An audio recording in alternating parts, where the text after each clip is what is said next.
Hey girls, today we are going to be getting started and diving right in to our AP government class. We're pretty much just looking at reviewing things that we learned last year in world history about the colonies and King George and pretty much just like history that we've looked at in the past.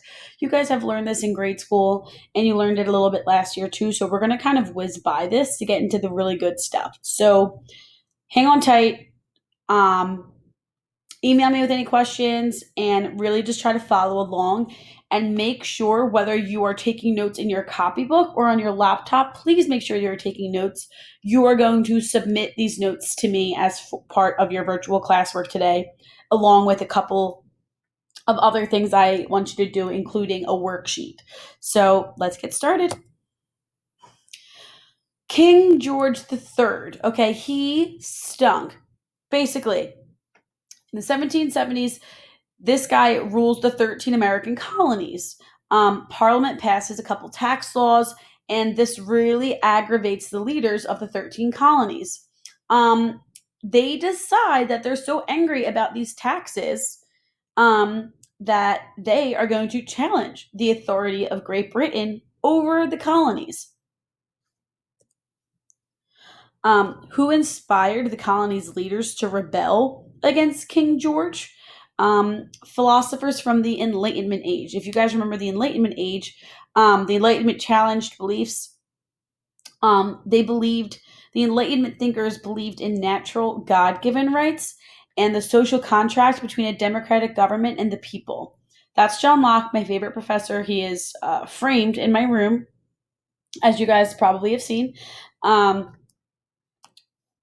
basically what, before we even get to that slide, I'm going to tell you what John Locke said was basically, hey, okay, when there is no government to control the people, okay, we are in a state of nature.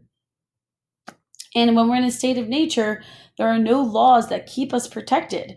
And that in order to have a society where we can maintain order, we need a government, and we need to sit down and say to ourselves, okay, in order to have this government to protect us, we probably have to give up some of our rights. We have to agree that these people who are going to be our government leaders, we have to agree and sign a social contract or a social agreement that we are going to follow the rules that these people make, these elected leaders, but these elected leaders, they're going to have to protect us.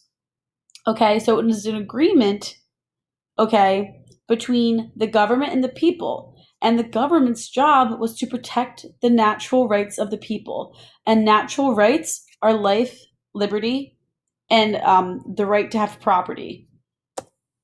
Okay, so John Locke and the idea of natural law. It is the law of God, and people are born free and equal, except for the slaves at this time and women. Um, so this was still during the time where slavery was very prevalent in the United States. Okay, because John Locke came before, and then looking at the framers who were inspired by John Locke, they still owned slaves and women did not have rights, as this is, way before even the Civil War. Um, Now, this is an interesting part about the social contract theory. People, okay, are obligated to rebel against the government when the rule of kings do not respect the consent of the governed. Basically, what this means is that the government's job is to protect the people. Once they start abusing their power, or once they start, to neglect the people have the right to rebel against the government. And this is because the only reason why the government has any power whatsoever is because the people said, yeah, we agree. We agree to enter this social contract for you to be our ruler. We agree to do this because you're going to protect us. But the second the people feel like they are not being protected by their government, they have the right to overthrow it because the government and the people that they put in power are no longer protecting them, and the people can rebel because they are the source of government power.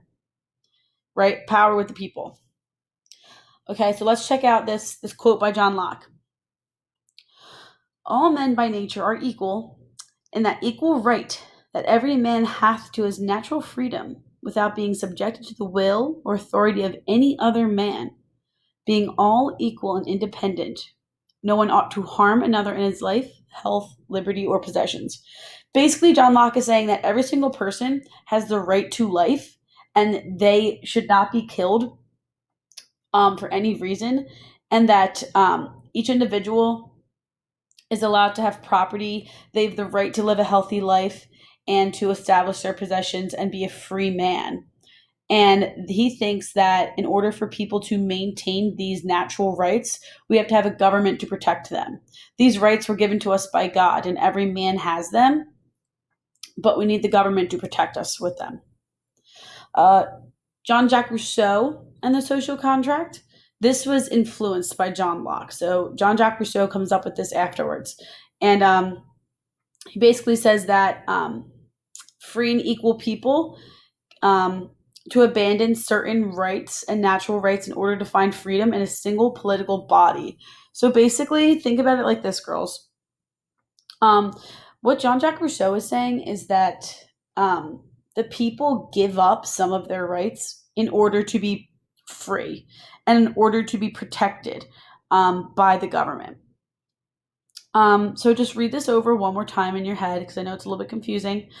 Um, but basically, Jean Jacques Rousseau is saying, um, free people, right? You're free and you're still free. Even if you are under a government, you still have freedom. But what's binding you to this person is that they make laws and they govern you, and you have to follow the laws. But you follow the laws because you know that you are gaining something from it, right? When you sign a contract, both people benefit from the contract. Okay? So basically, if you think about it this way, an example would be the Patriot Act. Now, the Second Amendment grants us all the right to bear arms. But we all know that you can't bring a gun on an airplane. Why is that?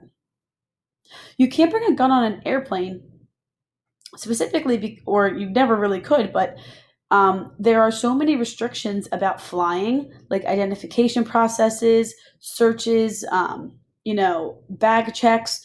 All of these procedures were put into place by the Patriot Act. The Patriot Act was placed into law following the 9/11 terrorist attacks under President George Bush. And the Patriot Act basically said that, hey, you're giving up your right to walk freely in an airport to make sure that everybody's protected. You're giving up this small right to make sure that the government is protecting you. Now, if a regular person is walking down the street, does the government have the right to look in their backpack? No, they don't.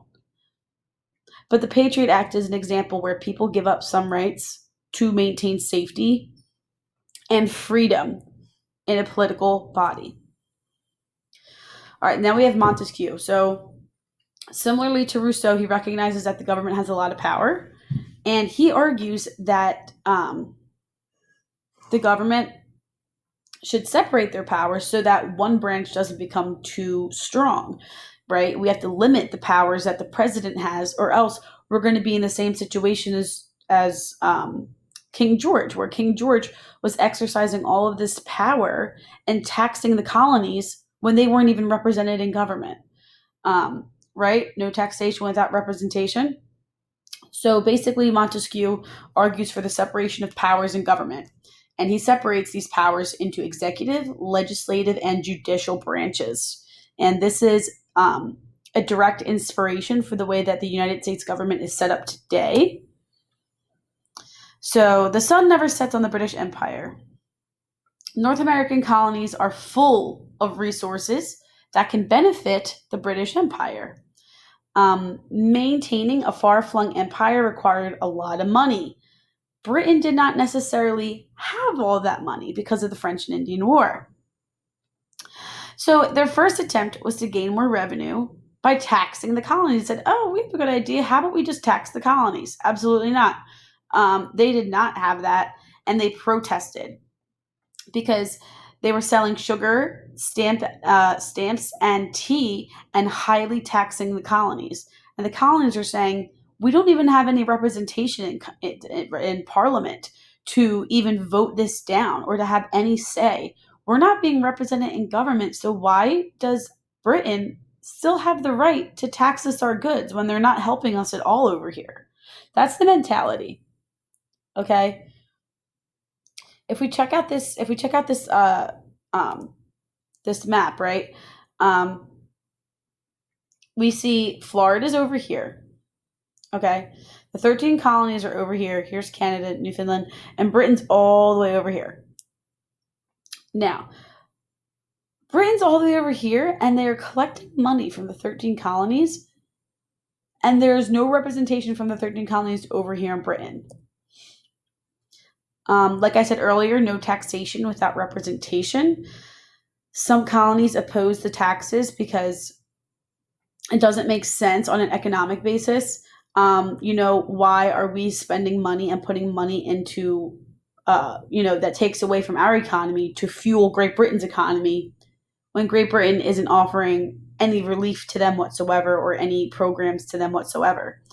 Um, More outspoken American leaders to a principled position against the laws because Parliament created these laws without any colonial representation. How that would be like the seniors, the senior members of student council making decisions for the sophomore class without asking them. The sophomore class would say, "Wait a second, we had nothing to do with that decision. We don't want the theme for Soph Hop to be American Revolution, right? We don't want that to be our theme for Soph Hop." And the seniors will say, "Well, too bad. We're the seniors. We were here first, and we're upperclassmen." You guys was like, "Heck no, that is not what we agreed to. We had no representation in that decision, and we don't agree." That's what's happening here. Tensions increase when the colonists refuse to abide by the new laws because now Great Britain's going to crack down on the laws. They really want to really oppress the colonies and kind of depress their economic growth so that they become reliant on Great Britain. And also, Great Britain is still just trying to create more revenue for itself. So they are making laws that kind of forbid the colonies of making their own decisions and, you know, making the colonies listen to them. The British government tried and convicted protesters unfairly. And then we have the Olive Branch Petition. So colonial leaders try to make up a peaceful relationship with Great Britain. They're trying to restore the relationship that they previously had because the people are really hurting at this point. And King George is really, really buckling down, and they're passing laws that are really suppressing the colonies. So the colonists are saying, like, listen, we are loyal to Great Britain, but it's still not fair. We need representation. They're making their grievances clear. They're saying these are the problems with the system we have right now, and that needs to be fixed. The king says, no, thank you. You can keep your olive branch petition because an olive branch is kind of like a peacemaking apology. And the king says, no, thank you. This is gonna get a lot worse before it gets any better. And this ultimately, as we know, because we celebrate the 4th of July, this was a bad move by King George. We will see that the Sons of Liberty form. The Sons of Liberty are an organization that started in Boston, and basically they fought for colonial rights, and they expanded to cities throughout the colonies. On the left here, pictured are John and Samuel Adams, Benjamin Franklin, Patrick Henry, and Thomas Jefferson were parts of the Sons of Liberty, and they also vocally criticized the British lawmakers, saying that it was unfair for Britain to treat the colonies this way and to maintain this system of oppression. Thomas Paine and David Ramsay published a treatise that argued for a break with Britain. Thomas Paine created common sense, as you all know, and that spread pretty quickly throughout the colonies and really motivated and served as a motivating piece for a lot of people. And then we have the Declaration of Independence. Tensions are rising between 1774 and 75 as the Battle of Lexington and Concord break out, because now we're really breaking into war. In the summer of 76, the Continental Congress, which was the colony's first, attempt at a national government, um, the Continental Congress commissions 5 men to draft an official statement summarizing the colonists' reasons for independence, reason for breaking away from Great Britain. Thomas Jefferson was the primary author, and he drew inspiration from Locke and other Enlightenment philosophers, really drawing on the concept of natural rights, that, men are created equal and free, and that they have the right to life, liberty, and the pursuit of happiness or property. Um, Congress approved the draft on July 4th of 1776, and this is our 4th of July. So let's check this out. We already looked at Locke, and now we're looking at the Declaration of Independence. Here are some parallels. Let's look at natural rights. The state of nature has a law to govern it. Okay? I had previously said that the state of nature was the form that people were in. This is when there is no government, and it's pretty much every man for itself. The state of nature was a concept that was drawn upon first by Hobbes, and John Locke adopted that and ran with that. Basically, in order for there to be peace in a society, you need laws to govern society. Locke came up with the idea of life, liberty, and property. The Declaration touched on life, liberty, and the pursuit of happiness. Locke believes that the purpose of government is to help man preserve himself, his liberty, and his property. The government's responsibility is to protect a person's life, his freedom, and his property. And the Declaration of Independence states that they were breaking away from Great Britain and adopting the Articles of Confederation and the Continental Congress to secure these rights. With equality, John Locke believed that men, being by nature all free, equal, and independent by God, and the Declaration of Independence stated that all men were created equal. Consent of the governed, Locke said that for when any number of men have, by the consent of every individual, made a community with the power to act as one body, which is only by the will and determination of the majority. Basically, what he's saying here is that when members of a territory or of not of a state, but when members existing within the state of nature come together and that they all decide we all would rather have a government and give up some of our rights, okay? They have the power to act as one body, which is only by the will and determination of the majority.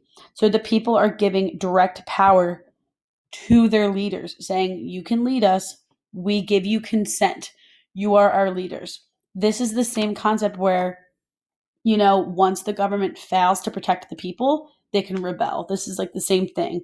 The governed have to give consent to be governed. The Declaration of Independence says that governments are instituted among men, deriving their powers from the consent of the governed.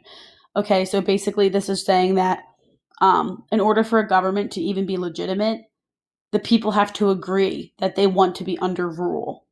We agree in the United States that we're under rule. We're under the rule of a democratic republic, right? We have the Bill of Rights that protects our rights.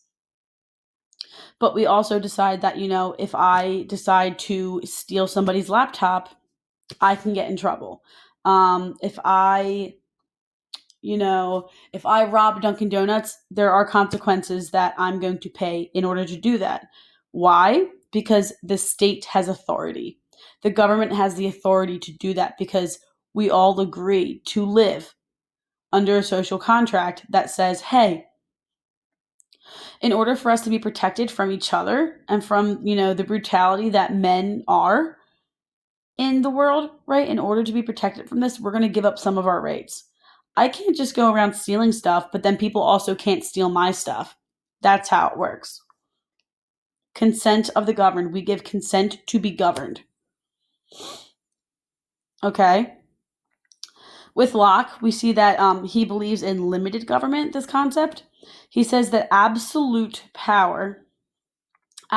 arbitrary power, or governing without settled laws, can neither of them consist with the ends of society and government. We know that absolute power means that the people have no rights. The leader has the right and the power to pretty much, enforce the way of life however he pleases. That's not what the framers were looking for with the Declaration of Independence. So they agree with John Locke and take inspiration from his concept on limited government, and said that the history of the present King of Great Britain is a history of repeated injuries and usurpations. So basically, they're saying that that King George treated the colonies terribly, and that he was not a good example of a leader, and that in order to prevent this from ever happening in the future, okay, they need to set limits on what leaders are allowed to do, right? Presidents can't just kill people, right? Donald Trump tomorrow can't just say, I order this person to be dead. That's against the law. Even our highest leaders are still subject to the same laws that we are. Also, the president is limited by the legislative branch and the executive branch in certain checks and balances. The president can't declare war, because that is a power that specifically falls under Congress, right? So basically, what it's saying is that you wouldn't want your leaders to have unlimited power, to have absolute power.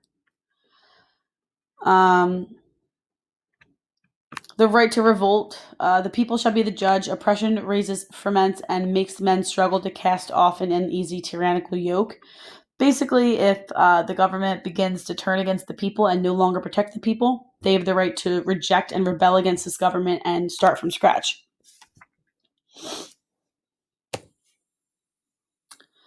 Right, American Revolutionary War. Continental Congress is the governing body during the war.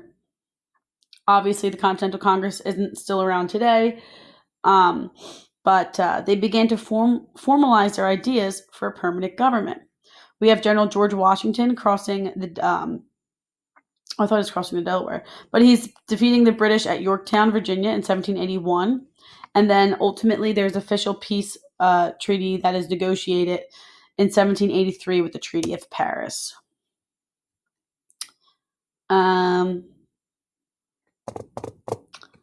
think we're going to stop here, and we're going to look at the Articles of Confederation together in class as like an activity. But I am going to give you guys, you're going to have a worksheet or two to complete. They will be described in your homework instructions, and they will be attached in your in